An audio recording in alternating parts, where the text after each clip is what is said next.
Salve, salve, salve, minhas queridas e meus queridos. Vamos começar mais uma aula de sociologia. Nós que estamos nesse momento findando a apostila.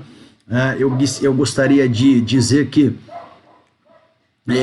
nós faremos, portanto, um mix dos assuntos tratados nessas aulas. É claro que com o enriquecimento necessário. E eu espero que a aula ganhe maior sentido a partir do momento em que nós trabalharemos mais conceitos. Então nós estamos estudando cultura, nós sabemos que a expressão cultura corresponde a todas as produções, todas as criações humanas. A cultura, ela possui dois tipos, de acordo com Marilena Chaui. Há uma cultura erudita, que é uma cultura que surge das elites, e há uma cultura popular, que é a cultura que surge das classes menos favorecidas, né? E aí as coisas vão se ramificando. A cultura popular, ela pode seguir uma dimensão mais de raiz, de preservação da própria do próprio envoltório cultural de um determinado povo, ou ela pode adquirir um status de cultura tipo exportação, cultura enquanto mercadoria, assuntos que nós veremos aqui na aula de hoje. Bom, para começar a discussão sobre cultura, eu gostaria de tratar a cultura em relação com a preservação cultural. Segundo a Marilena Chaui, o homem se diferencia dos demais animais porque, ao obter racionalidade, ao ter a capacidade cognitiva, a capacidade de pensar, ele produz cultura. Cultura esta que, segundo o Piano de Menezes, grande pensador, esta cultura só é possível porque o homem conseguiu desenvolver a linguagem. Esta memória, portanto, que resulta da produção cultural, ela é individual e coletiva. Qual é a ideia? A memória individual é a memória que cada indivíduo tem, mas dependendo da geração, do agrupamento e tal, estas memórias individuais vão compondo uma memória coletiva, um todo memorial, que é o que aqui nós chamamos de memória coletiva. A língua é a grande responsável pela manutenção da identidade cultural. É através da linguagem que nós conseguimos, então, organizar a preservação cultural, portanto, esse status de memória. Agora vejam vocês, que tipo de memória será preservada? Essa questão nos convoca a refletir sobre exercícios de dominação cultural. O que eu quero dizer? Normalmente, a memória que é preservada é a memória daquele grupo mais hegemônico, é a memória daquele grupo mais poderoso, sobretudo economicamente. Se você pegar um museu, por exemplo, o museu pode refletir a memória da classe dominante, uma visão de mundo da classe dominante. Então, há entidades que lutam e resistem a isto. A Unesco, que é um desdobramento, que é um braço da ONU, ela tem um pouco desta intenção de fazer uma espécie de preservação do patrimônio material e imaterial destas classes menos favorecidas e que, na disputa da preservação da memória, acabam perdendo de uma forma geral. Agora, ainda pensando a cultura, vamos vamos destacar um aspecto da cultura que é bastante importante para o nosso tempo, sobretudo no final do século XX, início do século XXI, a chamada cultura midiática, ou seja, aquelas produções humanas que surgem a partir da mídia. Para a gente entender isso, comecemos então definindo o que nós chamamos de mídia. Primeiro que a palavra mídia no Brasil, ela deriva da palavra mídia do inglês, né? Só que mídia, em termos da expressão em inglês, escreve-se média. Inclusive em Portugal, no lugar de mídia, os caras pronunciam média. Então em inglês escreve-se média, mas se pronuncia mídia. E o Brasil usa essa expressão com o som do inglês, então ficou mídia, mas em Portugal média. E qual o sentido da palavra mídia? A palavra mídia significa meios de comunicação. Isso quer dizer o quê? São os veículos, são os meios utilizados para que uma comunicação se consolide. É uma estrutura básica da comunicação. Essa estrutura envolve um emissor, é aquele que envia a comunicação, envolve a mensagem e envolve o receptor. E o que leva a mensagem do emissor ao receptor é a mídia, é o meio de comunicação.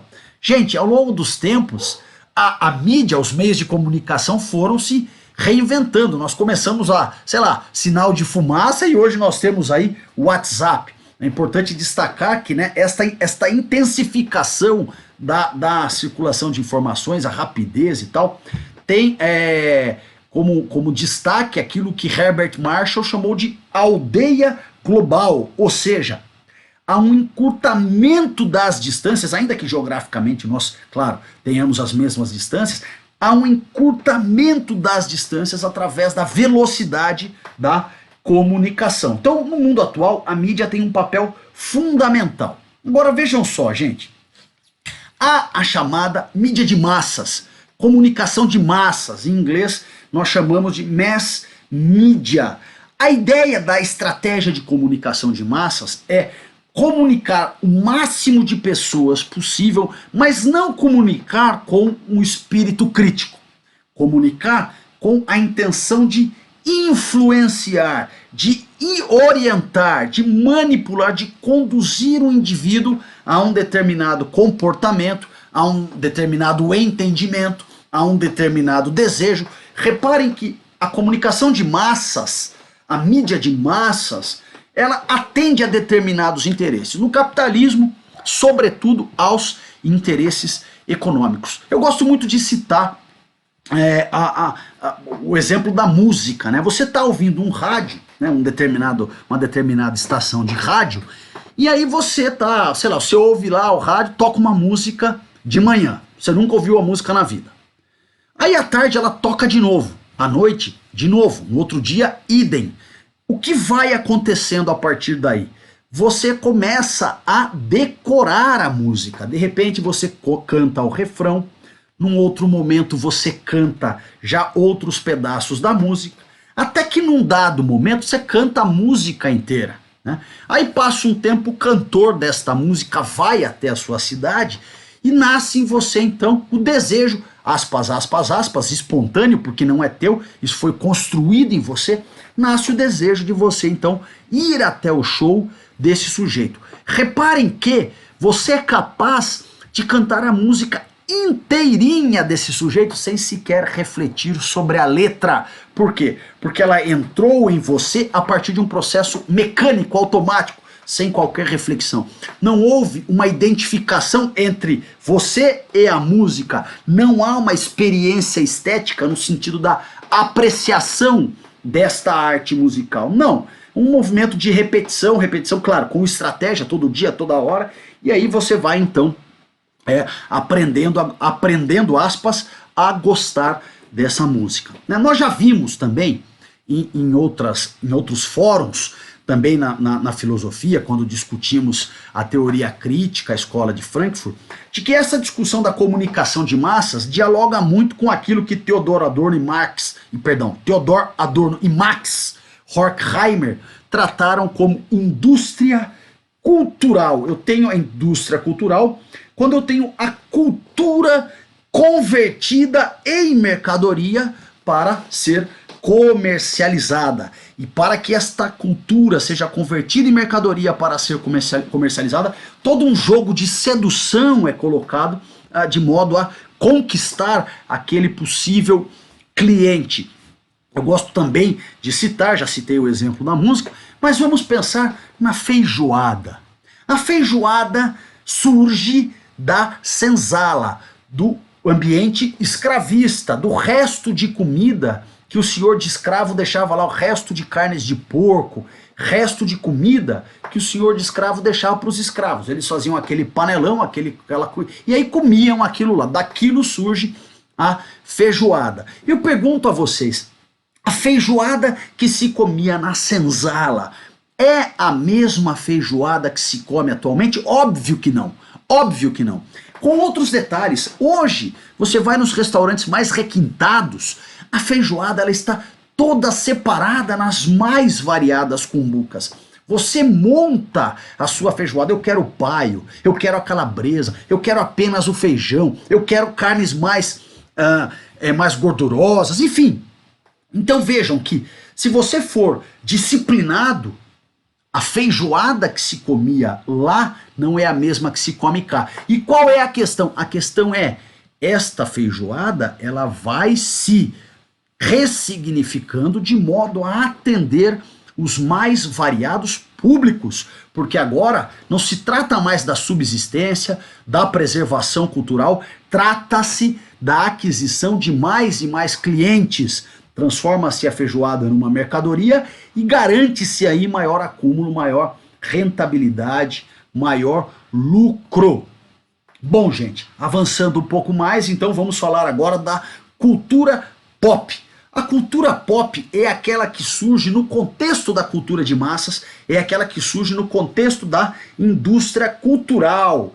São aquelas manifestações culturais que muitas vezes são também convertidas numa cultura de massas, numa indústria cultural e garantem aí a apropriação, maior rentabilidade. O maior exemplo da cultura pop nas últimas décadas é Michael Jackson, né, que mistura o talento com também toda uma rítmica, todo um molejo, toda uma dinâmica que acaba atendendo, estratégias, né, de massificação que acabam atendendo um grupo muito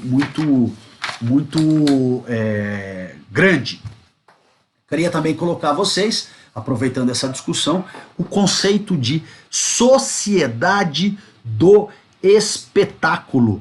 O que nós chamamos de sociedade do espetáculo? Primeiro que esse conceito foi criado por um camarada chamado Guy Debord, a partir da obra A Sociedade do Espetáculo, ou Sociedade do Espetáculo, e o que ele pretende aí? Obra de 1967. Ele pretende mostrar como funciona um meio de comunicação capaz de massificar, capaz de uniformizar a partir do sensacionalismo e a partir da espetacularização da notícia. Reparem que a mídia de massas, a indústria cultural, a sociedade do espetáculo, o que eles revelam? Que há uma intenção de uniformizar, de padronizar o teu comportamento, padronizar os teus gostos, padronizar os teus desejos. Portanto, você não é mais dono das suas vontades. Essa é a grande discussão de fundo. Reparem que é uma questão muito polêmica, não é? Agora vejam só, gente. Se você pegar aí toda a miscelânea de cultura brasileira, você vai perceber que essa cultura é plural, né? E essa pluralidade necessita que você respeite as culturas das formas como elas são. Não é correto você achar que a cultura da classe dominante é mais chique, é mais desenvolvida que a cultura da classe popular, né? Uma visão um tanto quanto preconceituosa e que a gente precisa tomar cuidado. A cultura de massas, a indústria cultural já pertence à sociedade brasileira. A gente vê isso nas mais variadas culturas, nas mais variadas mídias. Por exemplo, eu posso citar que 80% da publicidade do jornal é bancado pelas empresas, né? As pequenas mídias, as chamadas mídias alternativas, ainda que de um tempo para cá elas tenham ganhado melhor desenvoltura, elas tenham ganhado mais espaço, isso não significa que elas ainda mandam no Brasil. Lamentavelmente, o brasileiro que podia fomentar o seu senso crítico driblando as mídias de massas a partir da sua leitura, de uma formação mais ligada à literatura de repente, né? Assim, uma busca mais alternativa, não faz isso. No Brasil, lamentavelmente, o brasileiro médio, cito aqui alguns dados de uma pesquisa recente do Brasil, de 2011, do Ibope, não é? Vejam só, o brasileiro médio lê 4 livros por ano, 4 livros por ano. 45% dos estudantes do Brasil não frequentam biblioteca. Vejam, gente, agora nós temos aí outras alternativas, né, os PDFs, o acesso à cultura via YouTube, ela está muito mais fácil. Ainda assim, a gente percebe que há uma dificuldade tremenda das pessoas de buscarem se enriquecer, de buscarem esse entendimento. Há um movimento de resistência contra o avanço da mídia de massas, da indústria cultural, da sociedade do espetáculo. Há um movimento com um caldo crítico que pretende, portanto, enfrentar esta onda. É o que nós chamamos de lutas por enraizamento, né? São algumas comunidades, alguns povos, algumas pessoas que tentam manter as mesmas tradições, os mesmos costumes, os mesmos valores diante desse tsunami mercadológico, interesseiro, que sempre vislumbra a obtenção de mais lucro.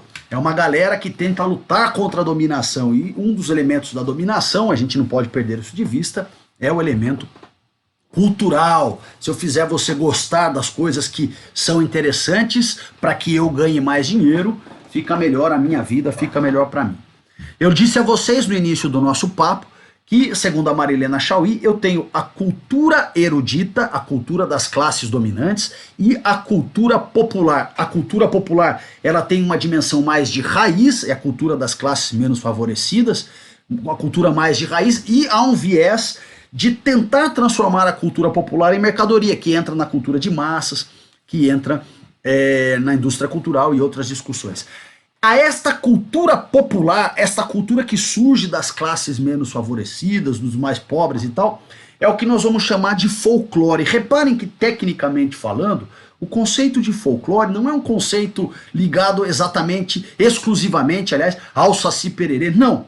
O folclore é o nome dado ao conjunto da cultura popular, ao conjunto dos costumes, das lendas, dos provérbios, das manifestações artísticas em geral, aquilo que é preservado e compartilhado através da tradição oral por um povo ou grupo populacional, transmitido de geração em geração. A própria palavra folclore, ela junta duas palavras inglesas, folk e lore, que significa povo ou nação, ensinamento ou lição. Então o folclore é um ensinamento popular, é uma lição popular, é algo que é transmitido assim do vô pro neto, do pai pro filho, fora do ambiente acadêmico, eventualmente, e que tem a sua função, tem o seu valor, e daí por diante.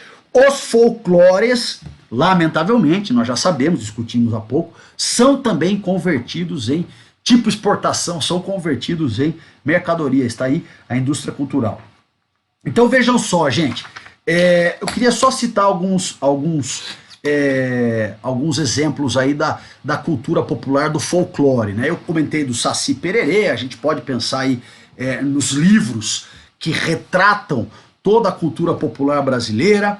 Nós podemos pensar na feijoada, né? Comida é folclore, que tem toda uma tradição da cultura popular. Nós podemos pensar no sertanejo de raiz, nós podemos pensar, enfim, em tudo aquilo que emana, surge das classes menos abastadas, das classes mais exploradas. O próprio hip hop compõe a cultura popular, o próprio hip hop compõe, portanto, o folclore e os seus 4 elementos. Vale destaque que a Unicamp, de um tempo para cá, vem trazendo Racionais no álbum Sobrevivendo no Inferno, também como uma das suas literaturas recomendadas. Então, assim, nós temos aí todo um conjunto de folclores que ou se rendem ou caem nas mãos da indústria cultural, ou exercem um movimento de resistência, um movimento de preservação de raiz das tradições, dos costumes. Pessoal, muito obrigado pela companhia de vocês. Encaminharei junto com a aula de hoje alguns links que são importantes. Esses assuntos que nós tratamos, mídia de massas, indústria cultural, folclore, etc., são assuntos muito importantes do ponto de vista do vestibular.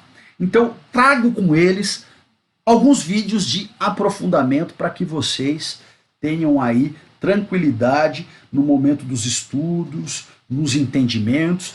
Reparem que não necessariamente nós tratamos de assuntos novos, são assuntos recorrentes que em aulas passadas a gente já debateu, mas é importante a gente consolidá-los, que é o que nós fizemos aqui no nosso papo hoje. Beleza, gente? Muito obrigado. Beijo, saudades. Tchau.